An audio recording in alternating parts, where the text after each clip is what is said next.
loyalty, integrity, networking, glory, House of Healing.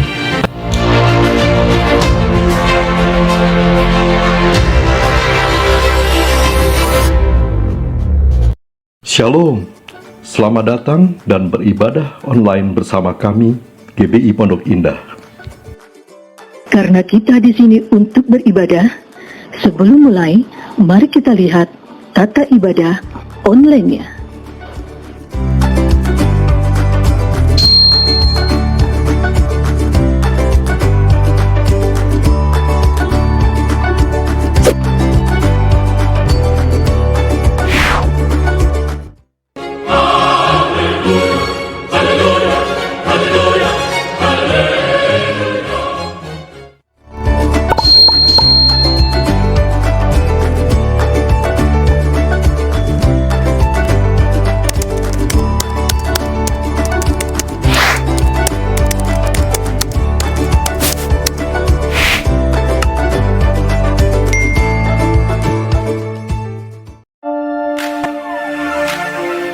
Mari mencegah penyebaran COVID-19 dengan menjalankan protokol kesehatan 5M secara ketat. 1. Selalu memakai masker dimanapun Anda berada. 2. Selalu mencuci tangan menggunakan sabun. 3. Selalu menjaga jarak 1-2 meter. 4. Menghindari kerumunan. 5. Membatasi mobilitas, diam di rumah saja.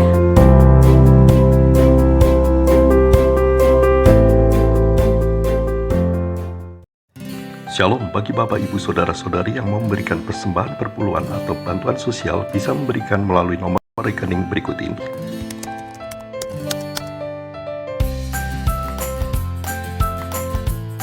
Atau bisa juga dengan memindai QR Code berikut ini. Setelah itu mohon mengirimkan tanda bukti transfer melalui WhatsApp untuk administrasi ke Ibu Yanti, Sekretariat. Terima kasih, Tuhan Yesus memberkati.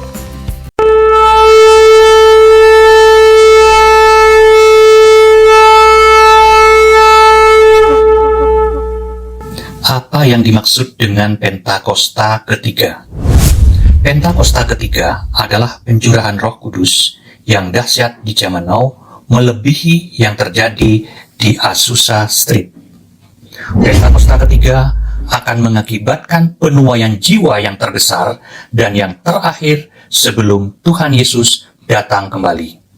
Pentakosta ketiga akan membangkitkan generasi Yeremia, yaitu anak-anak muda yang dipenuhi Roh Kudus, cinta mati-matian kepada Tuhan Yesus, tidak kompromi terhadap dosa, dan akan bergerak untuk memenangkan jiwa. Pentakosta ketiga lahir di Indonesia dan bergerak ke bangsa-bangsa. Gerakan ini dari timur ke barat dan akan kembali ke Yerusalem. Pentakosta ketiga akan memberikan kuasa untuk menyelesaikan amanat agung, dan setelah itu Tuhan Yesus datang kembali.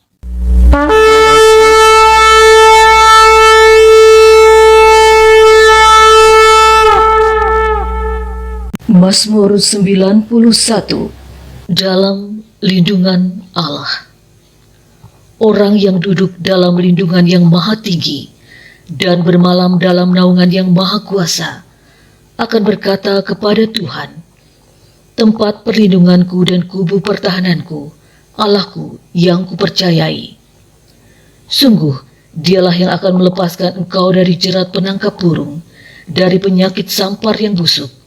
Dengan kepaknya ia akan menudungi engkau, di bawah sayapnya engkau akan berlindung. Kesetiaannya ialah perisai dan pagar tembok. Engkau tak usah takut terhadap kedahsyatan malam, terhadap panah yang terbang di waktu siang, terhadap penyakit sampar yang berjalan di dalam gelap, terhadap penyakit menular yang mengamuk di waktu petang. Walau 1.000 orang rebah di sisimu, dan 10.000 di sebelah kananmu, tetapi itu tidak akan menimpamu.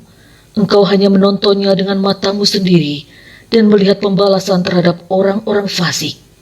Sebab Tuhan ialah tempat perlindunganmu, yang maha tinggi telah kau buat tempat perteduhanmu. malapetaka tidak akan menimpa kamu, dan tulah tidak akan mendekat kepada kemahmu. Sebab malaikat-malaikatnya akan diperintahkannya kepadamu untuk menjaga engkau di segala jalanmu. Mereka akan menatang engkau di atas tangannya, supaya kakimu jangan terantuk kepada batu. Singa dan ular tedung akan kau langkahi, engkau akan menginjak anak singa dan ular naga. Sungguh, hatinya melekat kepadaku, maka aku akan meluputkannya, aku akan membentenginya, sebab ia mengenal namaku. Bila ia berseru kepadaku, aku akan menjawab, aku akan menyertai dia dalam kesesakan, aku akan meluputkannya dan memuliakannya. Dengan panjang umur akan kukenyangkan dia, dan akan kuperlihatkan kepadanya keselamatan daripadaku. Shalom saudara.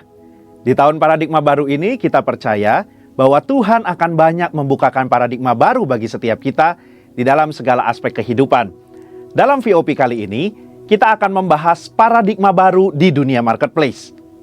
Mungkin kita pernah mendengar satu statement, Senin sampai Jumat waktunya untuk bekerja, berbisnis, dan mencari uang. Sedangkan hari Minggu waktunya untuk melakukan hal-hal rohani, seperti beribadah dan pelayanan. Nah, ini adalah prinsip dikotomi, yaitu membedakan antara pelayanan di gereja dan pekerjaan di marketplace. Seakan-akan hal rohani itu lebih superior dan tidak bisa dicampur dengan kegiatan dalam dunia usaha. Tuhan tidak menginginkan hal itu. Dikotomi dapat menimbulkan pemahaman bahwa orang yang bekerja di marketplace tidak bisa mengambil bagian dalam amanat agung Tuhan Yesus. Dalam Kisah Para Rasul dituliskan ada 40 mujizat sebagai pernyataan kuasa Roh Kudus melalui para rasul dan murid-murid Tuhan Yesus lainnya. Yang menarik, ternyata dari 40 peristiwa itu hanya satu peristiwa yang terjadi di tempat yang rohani, yaitu di gerbang indah di Bait Allah. Sisanya terjadi di tempat-tempat publik dan melibatkan murid-murid yang bekerja juga di marketplace. Ini menunjukkan bahwa Tuhan ingin menyatakan kehadirannya di dunia marketplace, di antara para pelaku bisnis, para karyawan, para pedagang, juga di antara profesi-profesi lainnya. Sejak awal penciptaan, Tuhan menciptakan manusia untuk menguasai bumi, sambil menikmati hubungan yang intim dengannya. Karena itu seharusnya pekerjaan, bisnis, dan profesi yang kita geluti di marketplace dijalani dengan sukacita, sambil terus menikmati persekutuan yang intim dengan Tuhan. Jadi, pekerjaan bukanlah sesuatu hal yang terpaksa harus kita lakukan supaya kita hidup. Sebaliknya, pekerjaan itu adalah ladang pelayanan untuk setiap kita melipat gandakan talenta yang kita miliki. Biasanya, setiap kita melakukan pekerjaan atau berbisnis adalah untuk memenuhi kebutuhan kita. Namun, oleh karena kehadiran kita sudah dipenuhi Roh Kudus, dunia usaha seperti kantor-kantor, pabrik-pabrik, pasar, dan tempat terjadinya transaksi pun dapat dipenuhi oleh hadirat Tuhan. Selain itu, orang percaya dengan pertolongan Roh Kudus akan menghasilkan karya-karya yang hebat di marketplace untuk kemuliaan Tuhan. Sebagaimana kehadiran Tuhan membawa berbagai berkat dan kemuliaannya di gereja, hadiratnya di dunia bisnis pun dapat membawa nilai-nilai kerajaan Allah, kuasa mujizatnya, dan bahkan keselamatan bagi orang-orang yang ada di sana. Sebagai contoh, mari kita bahas bagaimana penerapan paradigma yang baru dalam dunia bisnis. Poin pertama, kita perlu mengundang hadirat Tuhan di tempat pekerjaan kita, dengan kita berdoa, memuji, menyembah Tuhan. Jika dimungkinkan, bersama-sama dengan sesama anak-anak Tuhan di tempat pekerjaan kita. Poin kedua, dengan menerapkan paradigma Allah di dalam dunia bisnis. Mari kita lihat beberapa contoh paradigma Allah dibandingkan dengan paradigma dunia dalam memandang beberapa aspek bisnis berikut ini. Yang pertama, tujuan bisnis. Paradigma dunia menekankan bagaimana memperoleh laba sebesar-besarnya untuk para pemiliknya dengan cara menghalalkan segala cara, termasuk melakukan tindakan yang tidak etis. Hal ini berbeda dengan paradigma Allah mengenai perolehan laba sebagai hasil dari efisiensi penggunaan sumber daya. Perusahaan memberikan produk atau jasa yang berkualitas sebagai pelayanan kepada masyarakat. Pengurangan kualitas yang tidak etis demi memperoleh keuntungan sebesar-besarnya tidaklah dapat ditolerir. Yang kedua, karyawan. Dunia menganggap karyawan sebagai modal manusia yang tidak berbeda dengan mesin atau modal yang dipaksa untuk memberikan hasil secara konsisten untuk investasi yang sudah ditanamkan. Dalam paradigma Allah, karyawan dianggap sebagai partner bisnis yang dapat diberikan kesempatan untuk memiliki sebagian bisnis. Misalnya, melalui program kepemilikan saham untuk karyawan. Yang ketiga, pajak. Dunia tidak asing dengan cara-cara penghematan pajak, sekalipun melanggar ketentuan-ketentuan perpajakan yang ada, atau menyembunyikan fakta yang sesungguhnya. Dalam paradigma Allah, penghematan pajak tidaklah salah, selama memanfaatkan fasilitas-fasilitas yang disediakan oleh pemerintah. Nah, seringkali pertanyaannya yang muncul setelah mengetahui paradigma Allah dalam berbisnis adalah, bagaimana mungkin saya mendapatkan untung jika melakukan hal-hal seperti itu? Dalam buku Business Ethics in Biblical Perspective, karangan Michael E. Kaverke, ditunjukkan hasil penelitian yang dilakukan terhadap 207 perusahaan selama 11 tahun. Hasilnya, 20 perusahaan yang menduduki ranking teratas adalah perusahaan-perusahaan yang menekankan pentingnya nilai integritas. Sebagai kesimpulan, di era Pentakosta ketiga ini, di mana Roh Kudus dicurahkan kepada semua orang, maka setiap kita yang berusaha dan bekerja di marketplace perlu meminta pengurapan Roh Kudus dalam pekerjaan kita dan menerapkan paradigma Allah. Pengurapan ini menjadikan kita excellent dan unggul dalam bidang usaha dan pekerjaan yang kita geluti, sehingga kita dapat menjadi saksi di marketplace dan ikut ambil bagian dalam amanat agung. Saudara, untuk penjelasan lengkapnya dari tim teologi kami, silakan klik link yang ada di atas atau scan QR Code yang tersedia. Tuhan Yesus memberkati.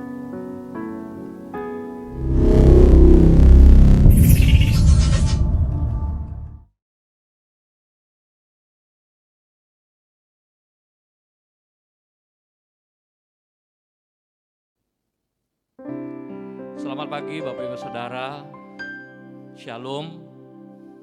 Saya percaya anugerah Tuhan pagi ini luar biasa, dahsyat. Mari kita siapkan untuk kita memasuki ibadah GB Pondok Indah Rayon 1A, Bapak Ibu Saudara, dimanapun Bapak Ibu Saudara berada, di rumah, dimanapun. Mari kita bawa hati kita kepada Tuhan. Dan saya percaya pagi ini semua kita boleh mengalami kebaikan Tuhan, kasih setia Tuhan. Mari sebelum kita beribadah kita berdoa. Tuhan, terima kasih Engkau yang memelihara setiap kami ya Tuhan. Tuhan, berkat-Mu, anugerah-Mu, kasih setiamu ya Tuhan selalu baru setiap pagi dalam hidup kami. Tuhan, kalau hari ini ya Tuhan kami boleh beribadah ya Tuhan, itu adalah kebaikan-Mu ya Tuhan dalam hidup setiap kami.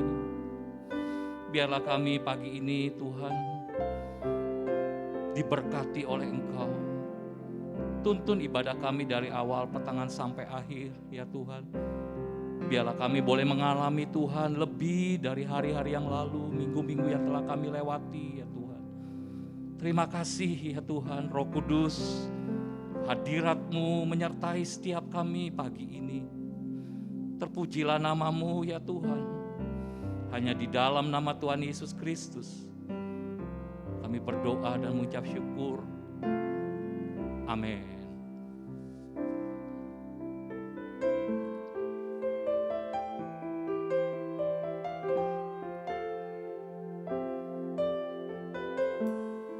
Terima kasih Tuhan.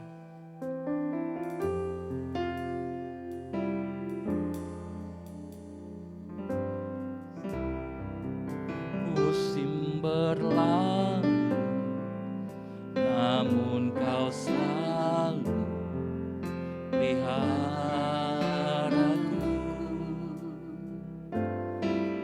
Kasih dan setiamu tak pernah layu di hidupku. Sekali lagi mari katakan, semusim berlalu, namun Kau selalu peliharaku. Kasih dan setiamu tak pernah lalu di hidupku. Lebih luas dari samudra kebaikan-Mu Bapa takkan habis di hidupku. Lebih tinggi dari cakrawala, tak terbatas kasih-Mu. Sungguh ku bersyukur. Tuhan, terima kasih untuk kasih-Mu pagi ini. Katakan, semusim berlalu, namun Kau selalu peliharaku. Kasih-Mu Tuhan, kasih dan setia-Mu tak pernah layu di hidupku. Lebih luas dari samudra kebaikan-Mu Bapa takkan habis di hidupku. Lebih tinggi dari cakrawala, tak terbatas kasih-Mu. Sungguh ku bersyukur. Luas dari samudra kebaikan-Mu Bapa takkan habis di hidupku. Lebih tinggi dari cakrawala, tak terbatas kasih-Mu. Sungguh ku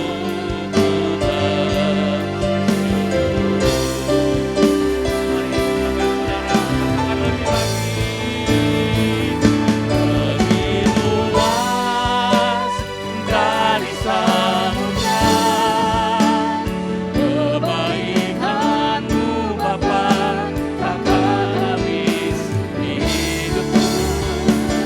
Lebih tinggi dari cakrawala, tak terbatas kasih-Mu. Sungguh ku bersyukur. Luas dari samudra kebaikan-Mu Bapa takkan habis di hidupku. Lebih tinggi dari cakrawala,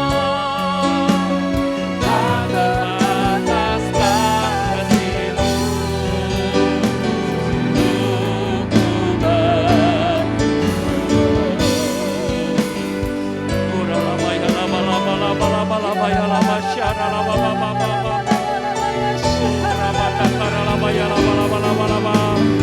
kebaikan-Mu Bapa, kebaikan-Mu Tuhan, kebaikan-Mu ya Tuhan.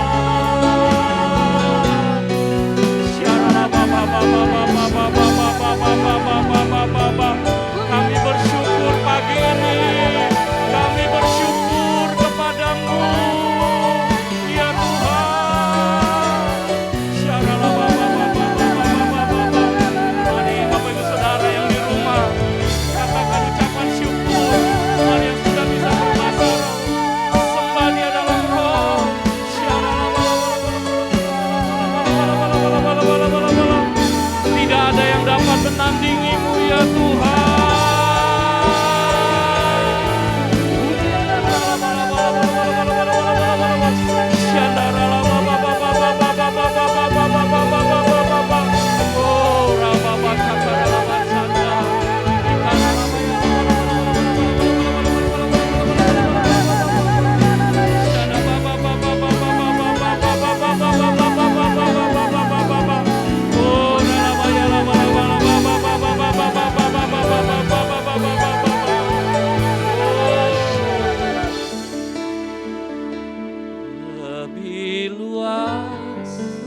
terbatas kasih-Mu.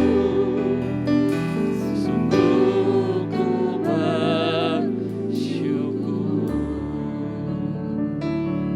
Engkau baik ya Tuhan. Yesus, Engkau baik. Yesus, Kau sungguh baik. Yesus, teramat baik. Kasih-Mu nyata di dalamku. Engkau yang terbaik. Tuhan, terima kasih. Yesus, ya Tuhan, Kau sungguh baik. Yesus, teramat baik. Kasih-Mu nyata di dalamku. Engkau yang terbaik.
Tuhan Yesus kekuatan, gunung batu perlindungan. Haleluya, sorakan. Yes, Engkau dahsyat Tuhan. Yuk, sama-sama katakan. Tuhanlah kekuatan dan manfaatku. Yes. Ya gunung batu dan keselamatan hanya padamu. Hanya padamu hatiku percaya.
Mari Bapak Ibu Saudara yang di rumah dimanapun, mari kita siapkan hati kita pagi ini untuk firman Tuhan.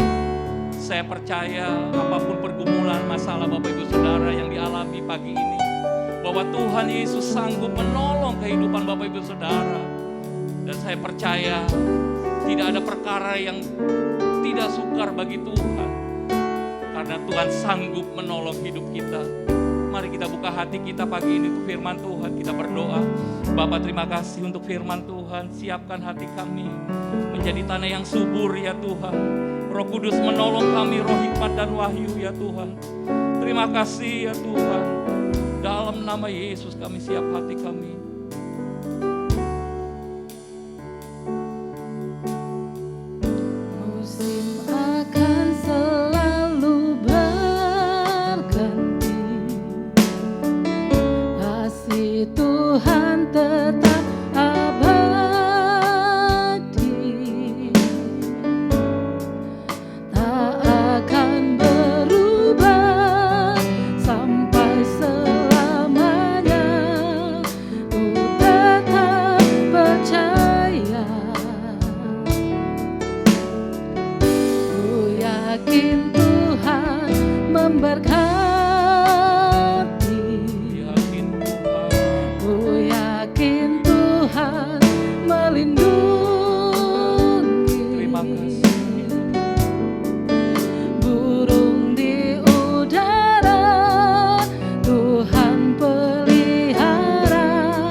Engkau Tuhan menolong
Tuhan Bapak Ibu Saudara. Mari berseru, Dia menjaga kita. Rambutku tak akan terjatuh. Engkau yang menolong kami percaya Tuhan.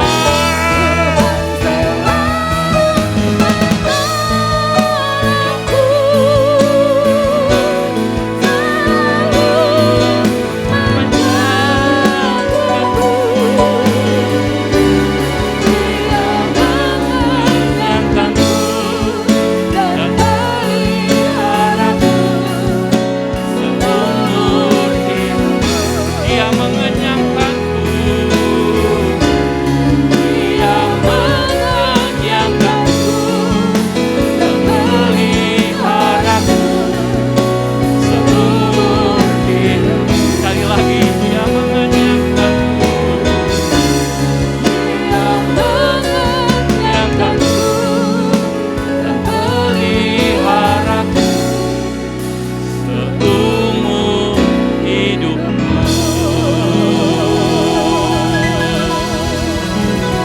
Terima kasih Tuhan, Engkau yang memberkati kami dalam nama Yesus. Amin.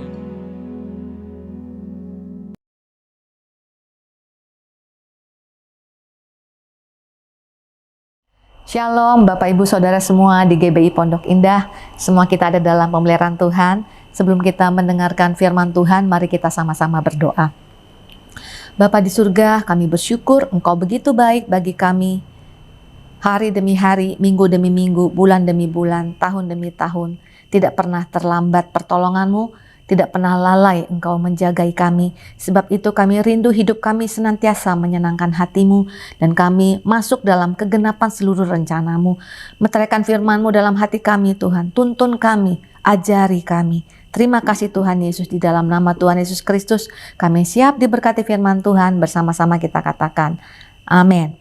Nah saudara-saudara, kita hari ini mau belajar firman Tuhan tentang facing the future, ya, bagaimana menghadapi hari depan. Dan saya pikir topik seperti ini kita butuhkan lebih sering lagi hari-hari ini, karena kita nggak mau lagi dikaget-kagetkan dengan keadaan yang terjadi seperti 2 tahun yang lalu, ya, ketika kita mulai menghadapi penyakit COVID-19, dan tidak hanya penyakit tapi juga ekonomi, pekerjaan, bisnis, ya, studi, ya, semua mengalami imbasnya. Tidak hanya kesehatan. Sebab itu kita mau disiapkan untuk masa yang akan datang, ya, yang akan dihadapi. Kaget boleh, tapi sebentar saja. Tapi kita mengerti bagaimana menyikapinya. Nah saudara-saudara, manusia itu nature-nya ingin untuk keadaan yang akan datang itu semua berjalan dengan baik-baik saja. Nggak heran kalau di Jepang, saya baca saudara, kalau mau tahun baru itu, ya, mereka itu makan ikan, nggak sembarang ikan. Ikan yang kuat menghadapi, ketika ada di laut yang ombaknya kuat. Ya, ombaknya itu tidak menghanyutkan ikan, tapi ikan itu bisa bertarung, ya, dengan ombak itu dan survive gitu, ya. Jadi artinya mereka kalau makan ikan itu, mereka berharap sekuat apapun badai yang datang di tahun yang akan datang ini, yang akan dijalani, kami juga akan kuat mengalaminya. Jadi manusia itu mau relate, ya, mau ngelihat keadaan-keadaan yang terjadi di natural dan mau relate, oh di situ ada hewan yang kuat tuh, jadi saya harus makan itu, gitu, ya. Atau tumbuhan yang kuat tuh menghadapi segala gempuran kemarau, ya, hama. Nah, saya juga mau makan itu supaya saya juga kuat. Jadi manusia itu seperti itu nature-nya. Tapi kita tahu semua yang ada di alam ini, saudara, nggak ada yang kekal, nggak ada yang kokoh, nggak ada yang tetap, ya. Hanya satu yang tetap, yaitu firman Tuhan. Jadi kalau kita makan firman Tuhan dan kita percaya itu, kita lakukan itu, pasti kita juga akan kuat menghadapi segala sesuatu. Nah saudara-saudara, facing the future, ayat yang mau saya bagikan sini dari kitab Habakuk pasal 2 ayat 1-3, ya.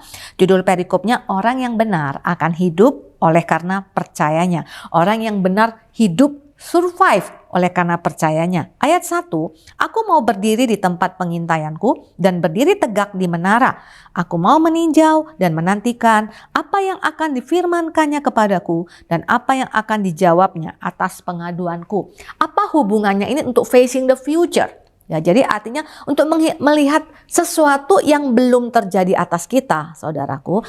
Resep dari firman Tuhan yang harus kita makan supaya nggak seperti ikan itu, saudara, yang kita makan. Ya, ini benar-benar sesuatu yang dari Tuhan yang tinggal tetap, yang tidak berubah. Nah, saudara, Tuhan katakan untuk facing the future harus berdiri tegak di menara, ya, di tempat pengintaian. Jadi di menara itu adalah bangunan yang tinggi. Kenapa harus di menara, saudara? Karena di menara jarak pandang seseorang itu cara pandangnya, angle-nya, semuanya akan jadi berubah dibandingkan dengan orang yang hanya ada di bawah, saudara. Sehingga nggak heran dalam masa-masa peperangan kita lihat di dalam perjanjian lama itu sering dikisahkan ada orang yang ditugaskan untuk berjaga di menara, ya. Dan kita juga lihat dalam segala bencana yang pernah terjadi di Indonesia, bagaimana kita tahu liputan pada saat terjadinya tsunami, pada saat terjadinya tsunami di Aceh, pada saat terjadinya tsunami di Palu. Dari mana kita semua tahu realnya, saudara? Kita bisa tahu realnya karena ada orang-orang yang berdiri di tempat tinggi yang mengabadikan kejadian itu. Jadi orang yang di tempat tinggi itu bisa lihat ada tsunami, ada ombak besar datang dari arah laut. Nah, kenapa, saudara? Dia tempatnya tinggi, matanya lihatnya beda. Ya. Tapi orang yang di bawah, orang yang ada di pantai nggak lihat.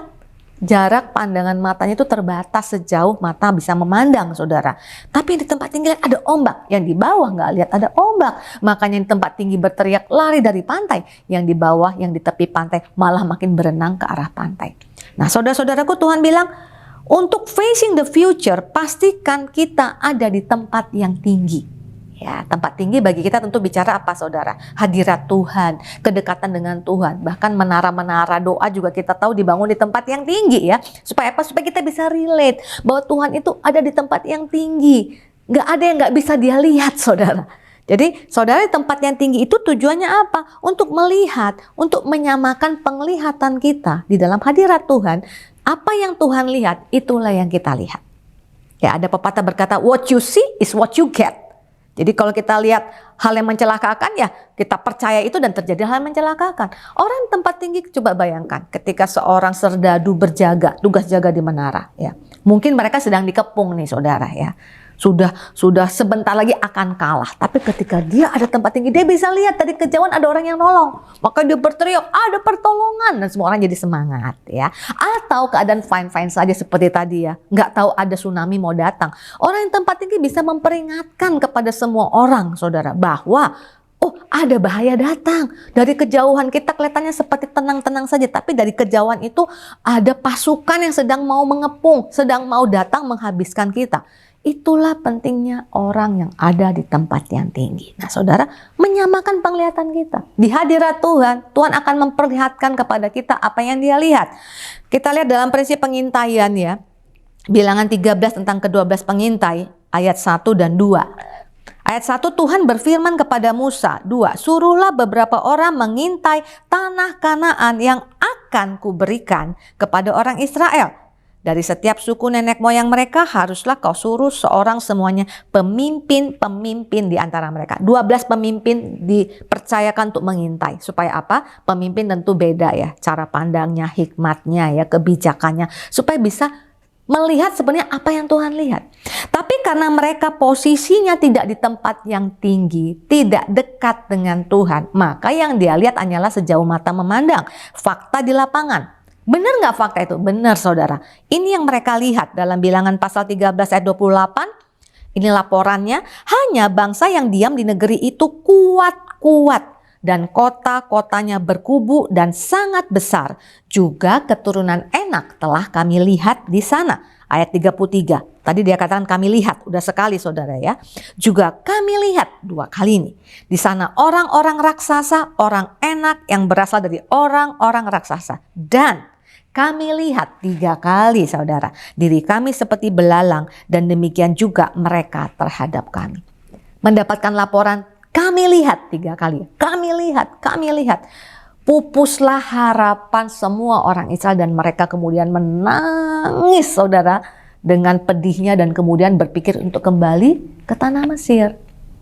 Balik arah, nggak mau maju ke depan, saudara. Kenapa? Lihatnya pakai mata jasmani. Faktanya benar nggak? Benar. Laporannya benar nggak? Benar. Tapi itu yang manusia lihat. Itu juga mungkin yang dilihat oleh orang-orang yang mereka datangi, saudara. Tapi bagaimana Tuhan melihat?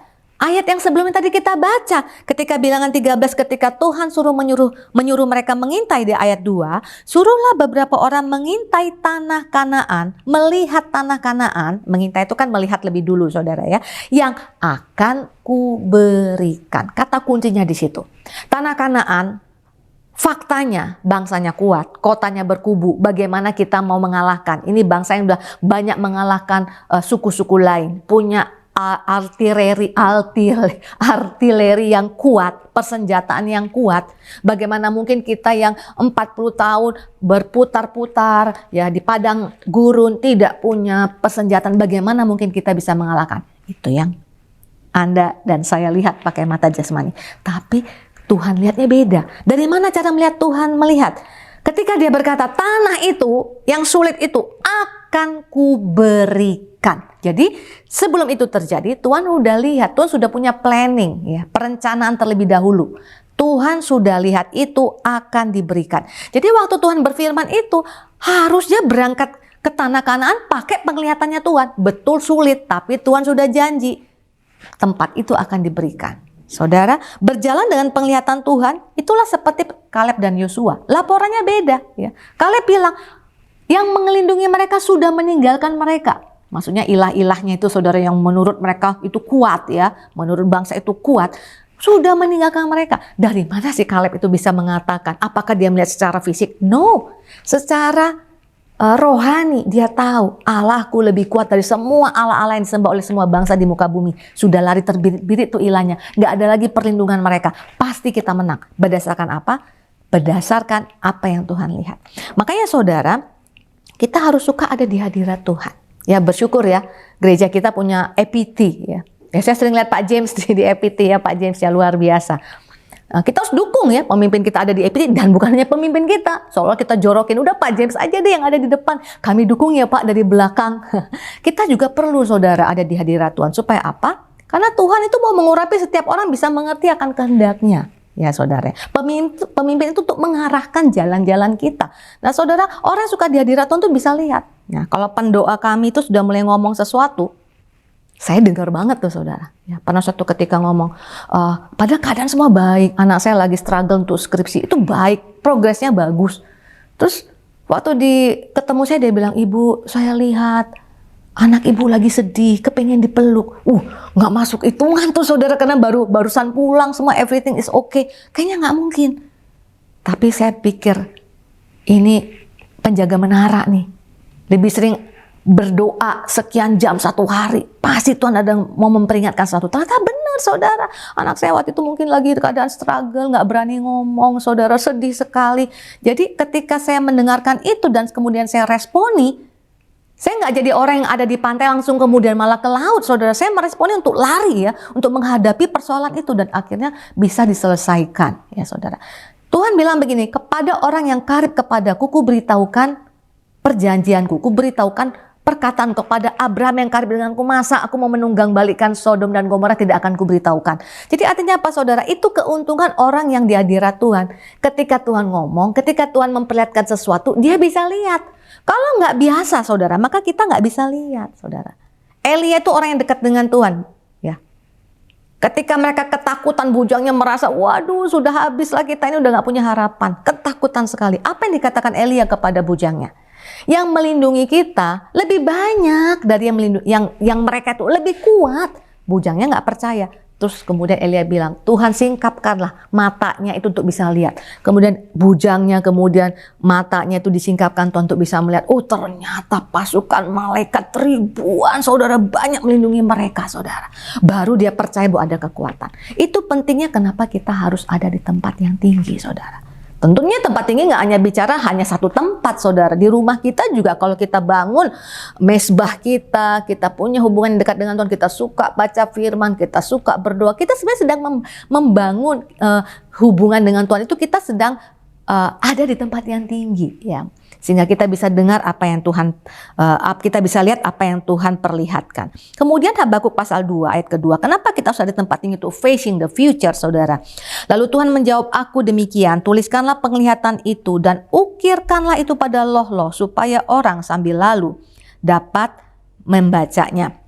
Nah, tuliskanlah penglihatan itu. Nah, zaman dulu kan diukir dalam loh-loh ya saudara ya, supaya orang sambil lalu dapat membacanya. Kan kita sudah Tuhan perlihatkan nih, tempat itu akan kuberikan kepadamu. Nah saudara, itu kan firman, yang kita lihat itu firman.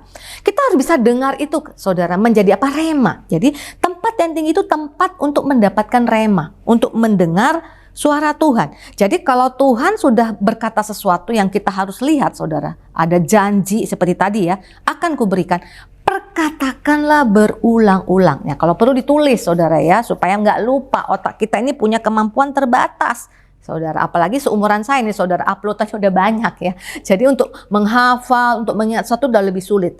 Saya juga kalau untuk orang-orang yang sedang saya doakan, keluarga yang sedang saya doakan, atau pribadi saya ada satu janji Tuhan, ya mungkin hari ini saya rasa kuat sekali ayat itu. Besok-besoknya saya bisa lupa, nyarinya nanti bisa, aduh waktu itu ada kata apa ya, agak lupa-lupa ingat, tapi tahu kuat gitu. Nah itu biasanya saya catat supaya nggak lupa. Sesudah saya catat, gunanya apa? Nggak kemudian ditutup buku atau ditutup HP-nya, bagian notesnya, enggak. Saya baca lagi, saya perkatakan lagi. Kenapa saudara? Kalau kita nggak perkatakan berulang-ulang, belum sempat jadi rema kan? Rema. Iman itu kan pendengaran akan firman Tuhan, rema, membangkitkan iman. Kalau saya nggak perkatakan itu berulang-ulang, belum sempat rema, belum sempat menjadi iman yang kuat, maka akan kalah dengan perkataan yang lain. Siapa yang akan berkata-kata selain Tuhan? Ya, orang lain itu bicara yang mungkin hal-hal yang jelek seperti tadi 10 pengintai yang ditunggangi oleh si iblis. Ya, 1 Petrus 5 ayat 8 berkata, sadarlah dan berjaga-jagalah, lawanmu si iblis berjalan keliling sama seperti singa yang mengaum-aum dan mencari orang yang dapat ditelannya. Ya, perlambangannya seperti itu, mengaum-aum. Kita tahu aumannya singa itu keras sekali saudara, nggak tahu tuh berapa desibel gitu ya, sehingga membuat seekor rusa, seekor kijang yang sebenarnya lebih lincah untuk bergerak dibanding singa. Tapi ketika dia mendengarkan aumannya itu, rusa, kijang, semua binatang lain freeze, berhenti berpikir saudara, nggak respon, langsung tek berhenti. Nah ketika dia berhenti, disitulah singa itu menerkam saudara. Sebenarnya singa ini kita tahu ketika Tuhan kasih perlambangan iblis sebagai singa ini udah rontok dengan singa Yehuda, nggak punya kekuatan lagi, tapi dia masih punya auman. Dia masih bisa punya suara yang keras sekali yang membuat kita freeze. Berhenti berpikir, berhenti connect dengan firman Tuhan, berhenti untuk memperkatakan firman Tuhan. Melalui apa? Perkataan-perkataan di tengah masa pandemi yang banyak orang terpuruk. Kamu nggak bisa lagi bangkit. Bisnismu sudah habis. Kamu nggak bisa untung lagi. Kamu hanya bisa rugi. Nggak ada masa depan untuk sekolah yang seperti ini. Nggak ada masa depan untuk pekerjaanmu yang seperti ini. Sudah makin dikurangi gajinya. Ada ancaman layoff. Itu berkata-kata dengan kuat. Nggak ada lagi kesempatan kesembuhan, nggak ada kesempatan lagi pemulihan, nggak mungkin ada pemulihan. Permasalahanmu sudah terlalu berat. Dia akan seperti singa yang mengaum-aum saudara. Padahal janji Tuhan, masa depan yang penuh pengharapan, yang harusnya kita perkatakan ya. Rancangan yang indah, bukan rancangan kecelakaan. Harusnya itu yang kita perkatakan. Tapi karena aumannya itu begitu keras saudara, itu membuat tidak diimbangi dengan memperkatakan firman Tuhan yang kita percayai, itu membuat apa yang terjadi? So, kita freeze, terdiam, terpaku, terpatung, dan akhirnya suara itu bisa mempengaruhi kita.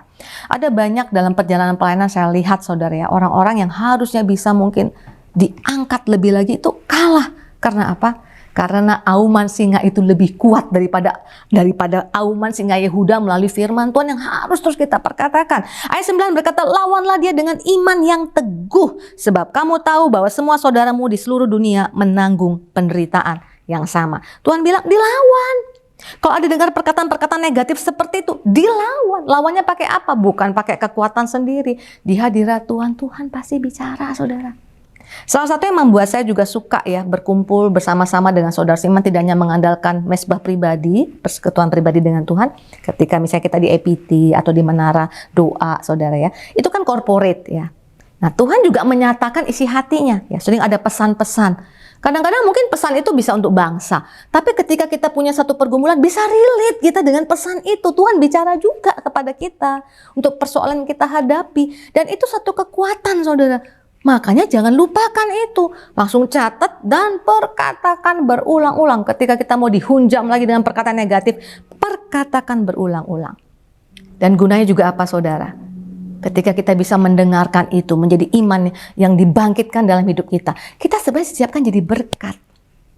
Supaya nanti ketika kita sudah lewat dari semua persoalan yang kita hadapi, kita bilang bukan dengan kekuatan kita nih. Kalau enggak kita bisa bangga nih, waduh ini memang saya yang hebat ya, talenta saya memang luar biasa. Kita tahu tanpa firman Tuhan yang kita perkatakan setiap kali itu kita nggak akan mungkin kuat. Iman kita sudah rontok dari kapan-kapan.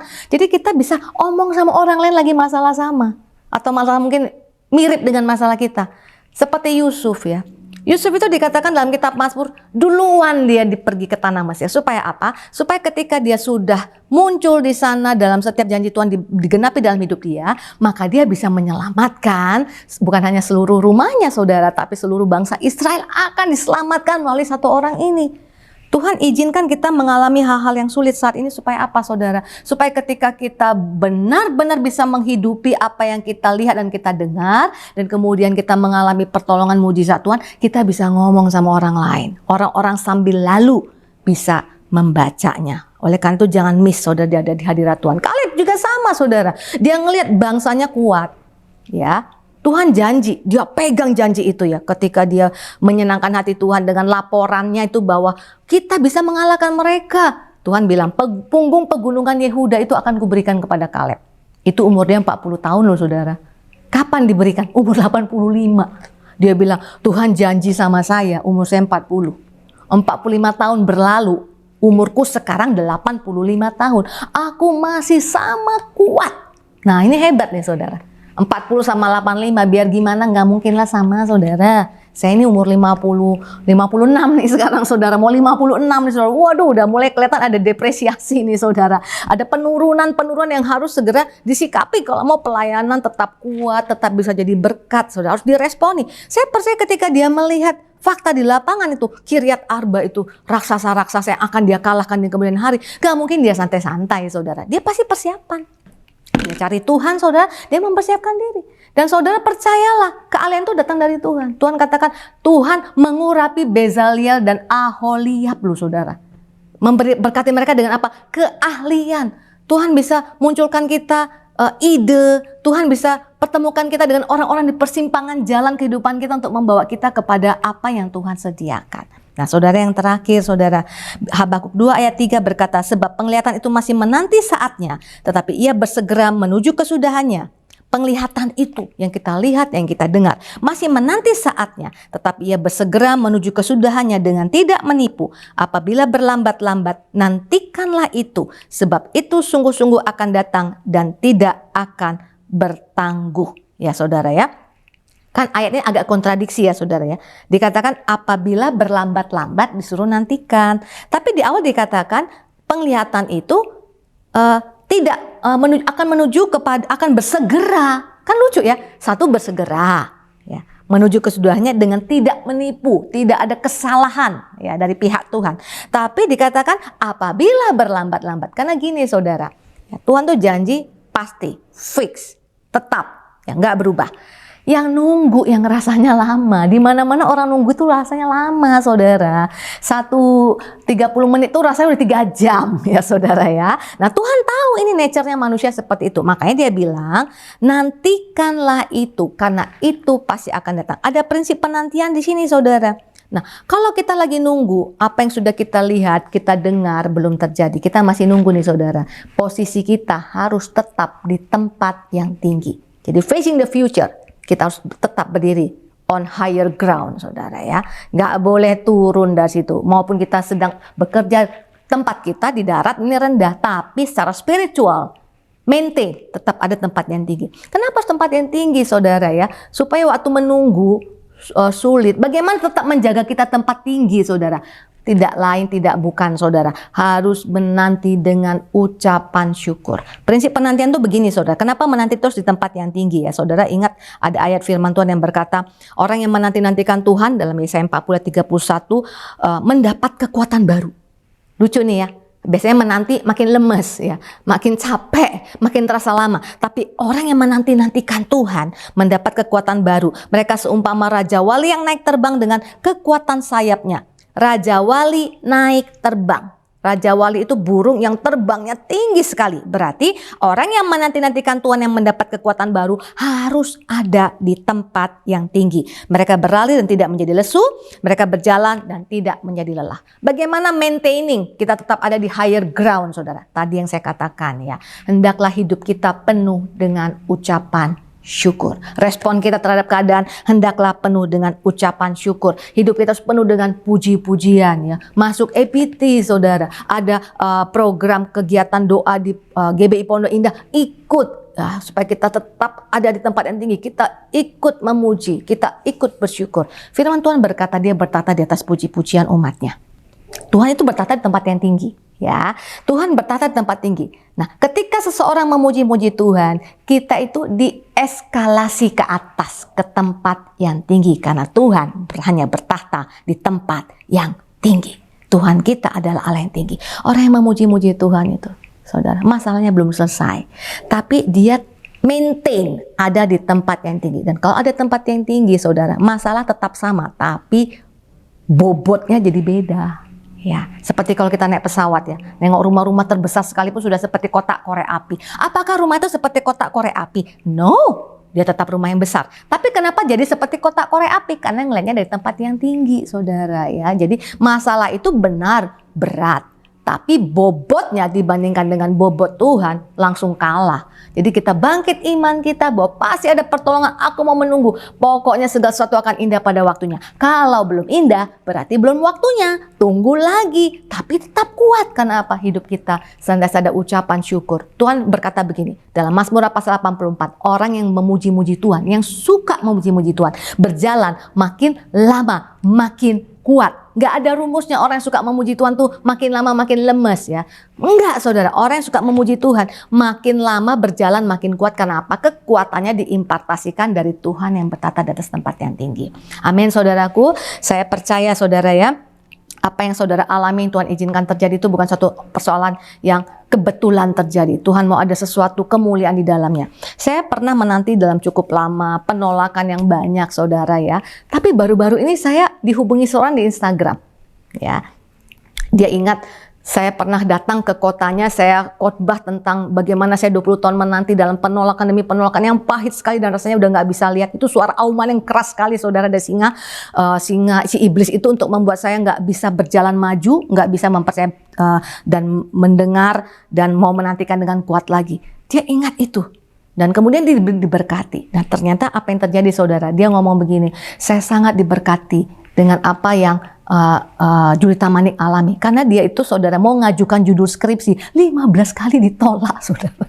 15 kali ditolak. Saudara bayangkan pada saat ke-15 baru terima. Mungkin pada saat udah mulai 10, 11, 12 dia tuh udah remuk, saudara. Tapi dia ingat. Nah, tadi seperti dikatakan, biarlah orang yang sambil lalu membacanya gitu ya. Hidup kita jadi kitab terbuka yang bisa dibaca semua orang. Lah itu hamba Tuhan tuh cerita loh, aku belum sampai puluhan tahun, belum sampai. Dia sekian puluh tahun aja Tuhannya masih sanggup memberkati, menggenapi. Jadi dia semangat, saudara. Akhirnya diterima dan dia sudah singkat cerita dia sudah selesai, dia sudah sidang, saudara, dia sudah lulus. Di skripsinya itu ditaruh, saudara, di-mention, saudara, nama saya di situ, saudara. Padahal nggak ada hubungan apa-apa, saudara. Ucapan terima kasih dan ayat yang saya bagikan juga dia taruh di situ, saudara. Saya percaya orang-orang mungkin nanti lagi cari-cari skripsi, buka skripsinya juga bisa dapat kekuatan. Itu yang dikatakan, saudara. Ayo, hari-hari ini tetaplah kita ada di tempat yang tinggi. Amin, saudara. Pasti kekuatan dari surga dilimpahkan atas kita semua. Mari kita berdoa.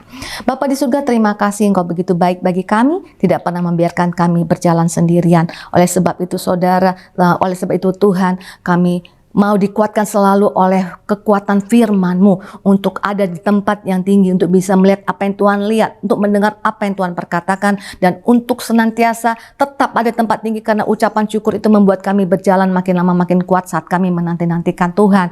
Pasti semua akan indah pada waktunya. Terima kasih Tuhan Yesus, di dalam nama Tuhan Yesus Kristus kita yang sudah diberkati, bersama-sama kita katakan amin. Tuhan Yesus memberkati.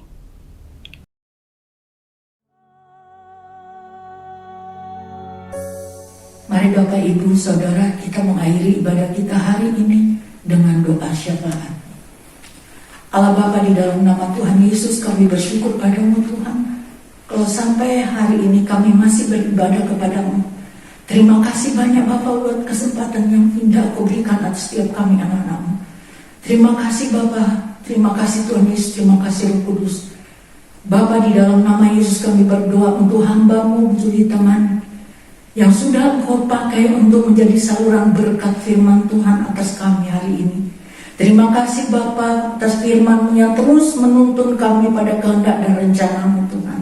Dan kami percaya tidak ada rencana-rencana Tuhan yang gagal dalam hidup kami, tapi rancangan damai sejahtera, sukacita, kelimpahan, keteraman itu menjadi bagian kami dalam nama Yesus. Terima kasih Bapa, berkati hamba-Mu, keluarganya, pekerjaan pelayanannya, tutup bungkus dengan kuasa darah-Mu dalam nama Tuhan Yesus. Terima kasih banyak Bapak, terima kasih Tuhan. Kami juga berdoa untuk Gembala Cabang GBI Pondok Indah dan Karayu 1A, Bapak Pendeta James Solo Penantu dan keluarga. Engkau urapi lebih lagi, pakai hamba-Mu dan keluarga lebih lagi untuk kemuliaan nama-Mu Tuhan. Berkati hamba-Mu Tuhan. Tutup bungkus hamba-Mu dan keluarga besarnya dengan kuasa darah-Mu dalam nama Yesus. Terima kasih banyak Bapak, terima kasih Tuhan. Bapak, kami juga berdoa untuk Gembala Sidang Pak Pendeta Insinyur Niko Nyotor Harjo beserta keluarga, dan keempat wakil gembala beserta keluarga mereka. Terus Engkau mengurapi lebih lagi, pengurapan ilahi yang tanpa batas penuh atas hamba-Mu, dan pengurapan itu mengalir atas gembala-gembala cabang ranting, bahkan gembala-gembala kul. Berkati Tuhan mereka. Kesehatan yang prima, kekuatan yang baru turun atas Taniko dalam nama Yesus. Tutup bungkus keluarganya dan keempat wakil gembala beserta keluarganya dengan kuasa darah-Mu dalam nama Yesus. Terima kasih banyak Bapak, terima kasih Tuhan. Kami berdoa juga ya Tuhan untuk jemaat Tuhan, pengerja yang ada Tuhan. Berikan roh haus dan lapar akan hadirat Allah. Roh haus dan lapar akan kebenaran Allah ada dalam setiap kami Bapak, di dalam nama Tuhan Yesus. Karena kebenaran itu yang menguduskan kami, kebenaran itu yang akan memerdekakan setiap kami dalam nama Yesus. Kami akan mengalami terobosan demi terobosan, kemenangan lepas kemenangan di dalam Engkau Bapa, di dalam nama Yesus. Terima kasih banyak Bapak, terima kasih Tuhan. Kami juga berdoa Tuhan untuk generasi Yeremia ya Tuhan. Lawat mereka dengan api Pentakosta ketiga ini ya Tuhan. Generasi Yeremia Tuhan, cinta mula-mula, hidup kudus, tidak kompromi dengan dosa, berani memberitakan firman Tuhan lewat hidup mereka. Terima kasih banyak Bapak, terus Engkau rapi Tuhan. Pakai generasi Yeremia menjadi pendobrak melalui sekolah-sekolah, kampus-kampus, kantor-kantor. Mereka menjadi penuai-penuai di akhir zaman ini Bapak, di dalam nama Tuhan Yesus Kristus. Terima kasih banyak Bapak, terima kasih. Kami juga berdoa untuk bangsa Indonesia ya Tuhan. Terima kasih buat bangsa Indonesia. Kami cinta Engkau Tuhan Yesus. Kami juga mengasihi bangsa kota kami ya Tuhan. Mari Bapak, di dalam nama Tuhan Yesus, berkati Tuhan Pak Presiden Tuhan beserta keluarganya, Pak Presiden Joko Widodo, wakilnya Pak Ma'ruf Amin beserta keluarganya. Engkau berkati Pak MPR, DPR, TNI, Polri Tuhan, BIN Tuhan. Berikan roh hikmat, takut, gentar akan Allah lebih lagi turun atas mereka di dalam nama Tuhan Yesus Kristus. Kami percaya Tuhan, Indonesia menjadi Indonesia yang baru, karena yang lama sudah berlalu, sesungguhnya yang baru sudah datang. Kami percaya Tuhan, Engkau akan bergerak bersama Roh Kudus Tuhan yang luar biasa dan dahsyat itu, dan menghasilkan tuaian yang besar Tuhan di akhir zaman ini ya Bapak. Terima kasih banyak Bapak. Berkati Indonesia, dan Indonesia menjadi berkat bagi bangsa-bangsa yang lain. Terima kasih Bapak, terima kasih Tuhan. Kami juga berdoa untuk pemulihan sektor kesehatan ya Tuhan. Karena COVID-19, Tuhan sembuhkan mereka yang sakit COVID maupun sakit yang lain Tuhan. Mari Bapa, dalam nama Yesus, kuasa darah Yesus, biru-biru Yesus, memulihkan, menyembuhkan mereka dengan sempurna di dalam nama Tuhan Yesus. Terima kasih banyak Bapak, terima kasih Tuhan. Kami juga berdoa untuk sektor ekonomi ya Tuhan. Kami percaya ekonomi sudah bangkit, ekonomi sudah pulih di dalam nama Tuhan Yesus Kristus. Kami mau lihat ke depan Tuhan, bahwa Indonesia menjadi Indonesia yang baru, yang sudah dipulihkan, disembuhkan, diselamatkan, dan hidup dalam pertobatan di dalam Engkau Bapa, di dalam nama Yesus. Rencana dan firman-Mu terus digenapi dalam bangsa Indonesia di dalam nama Yesus. Terima kasih banyak Bapa, terima kasih Engkau pegang kendali atas Indonesia.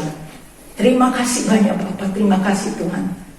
Mari Bapa, di dalam nama Yesus, terus Engkau berkati bangsa kami, kota kami Tuhan. Perlindungan dan anak domba yang kudus sempurna atas kota kami, bangsa kami, atas setiap gereja Tuhan, dimanapun berada, semua ada dalam kendali dan rencana Tuhan di dalam nama Yesus. Terima kasih Bapa. Dan sebelum kami pulang Bapa, kami rindu untuk menerima berkat daripada-Mu Tuhan, melalui hamba-Mu. Dalam nama Yesus kami berdoa. Haleluya. Amin.